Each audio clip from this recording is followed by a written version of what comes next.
That's sad, man, honestly.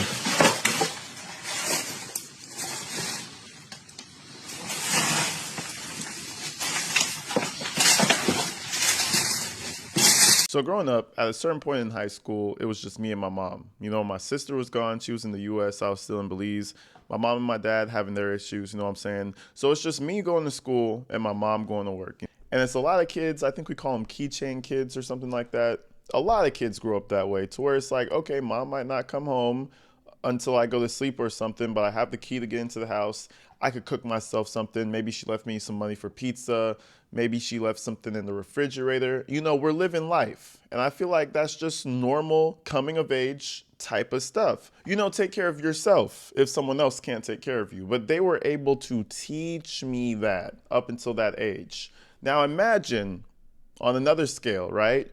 You're 8, 9, 10, whatever age, and your mom leaves you some food and you don't see her for another 4 years. Have you guys ever had that experience before? Let me know. Maybe I'm just a keychain kid who was coddled a little too much. But I ain't never heard of no kids getting food rations and not seeing their parents for years at a time. And that leads us directly into this situation because holy shit. I mean, I grew up a little self-sufficient myself, but I ain't never heard of this. There's a woman named Kelly Bryant, and you probably heard the name before. Her story has been circulating all over social media. If you haven't heard of her, she's the woman who left her kids at her house for 4+ years, leaving rations every once in a while. Sometimes even strangers would leave things on the front of the doorstep. Now listen, we've gone over crazy houses for years almost on this channel. We've gone over crazy situations. I mean, Shonda Van Der Ark. We had Pashian Moon, that lady who was stealing millions of dollars. We had the that other lady who had the 7, 8, 9, 10 foster kids whose house was horrible. This does not compare. And this is recent. The case is still happening, bro. And I think we're going to have to follow this. But without further ado, let's go ahead and just get a little synopsis of how this woman is really treating her kids right now. Let's do this.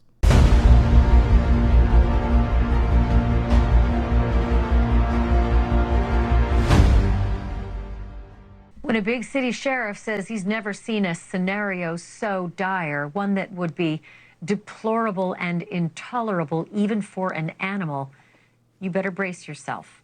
And I'll say that again in case you think I'm exaggerating. Brace yourself. Now keep in mind, this is going to be the news angle. I have some other footage that I found on social media that I'm going to play after this that gives you a lot more coverage of what's going on. The pictures deserve a graphic warning. This story came to light at the end of last week in a Detroit suburb of Pontiac, Michigan. Oakland County Sheriff's deputies found 3 children in this house in these conditions. A 15-year-old boy and 2 girls aged 12 and 13. Their mother had left them in that home to fend for themselves almost 5 years ago.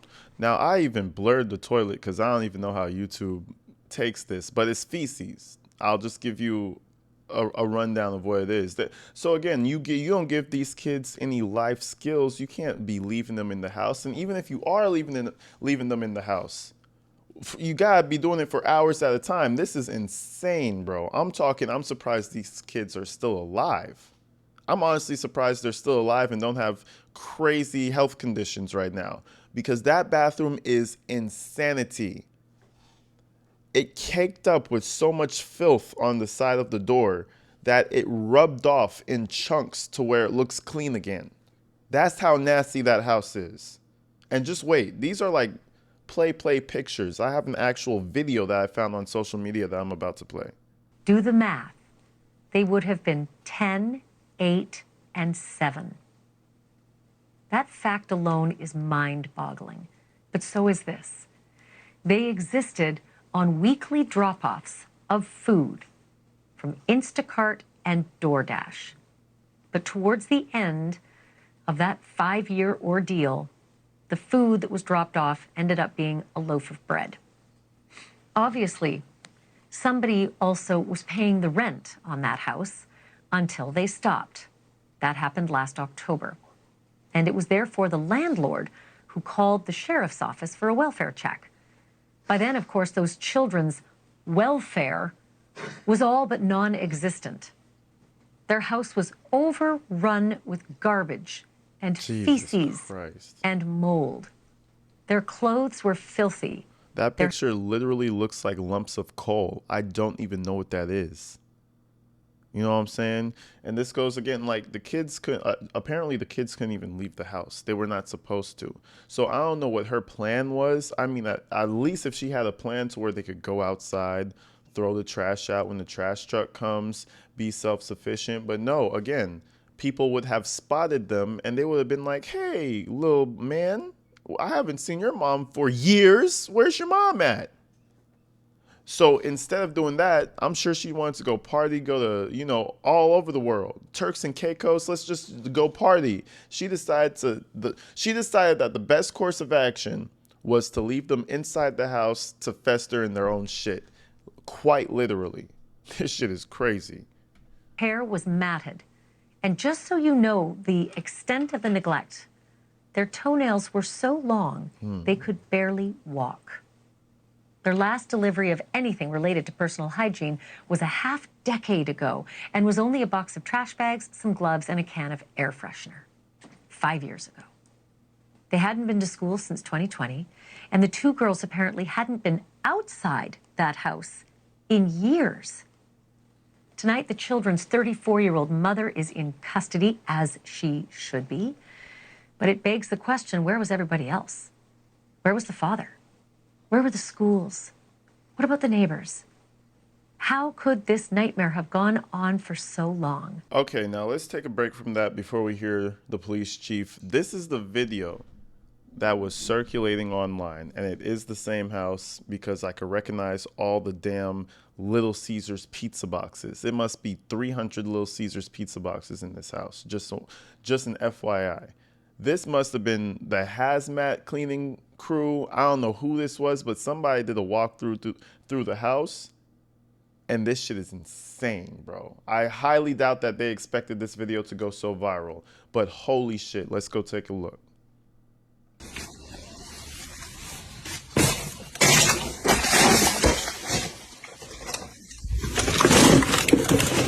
Man, first and foremost, look at that bed, bro. That bed is insane. I'm gonna play it back. Look at that bed. Now, I'm sorry it's so loud with all the crunching, but that's how much bullshit is below his feet right now. I would be scared to walk in there. There's probably organisms, animals, all types of shit living in there. There's probably a raccoon that lives in here that we didn't even know lived there. He's stuck underneath the trash. He didn't even get rescued yet. This shit is crazy. Look at the bed, fam. But it gets way worse.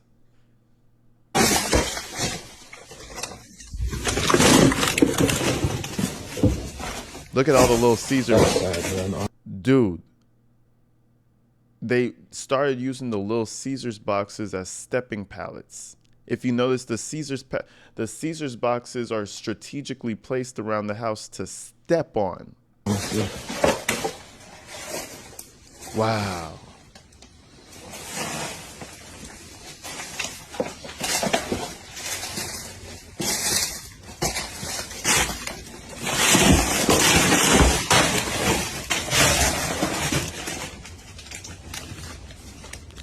If you were to look to the right in this picture, that's a mountain of clothes, mountain of trash, mountain of feces. That entire room was an allocated mountain of garbage. Imagine that shit. She never came to this house once, or if she did, she saw the state of it and she said, "Oh, that's too far gone."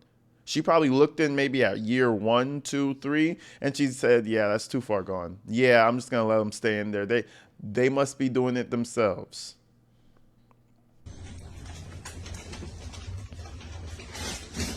Look at that. Oh my God.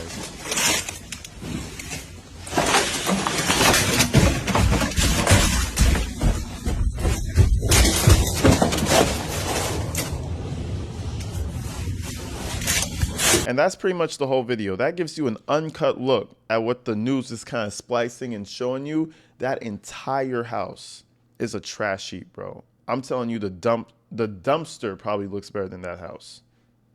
And man, three of them, bro.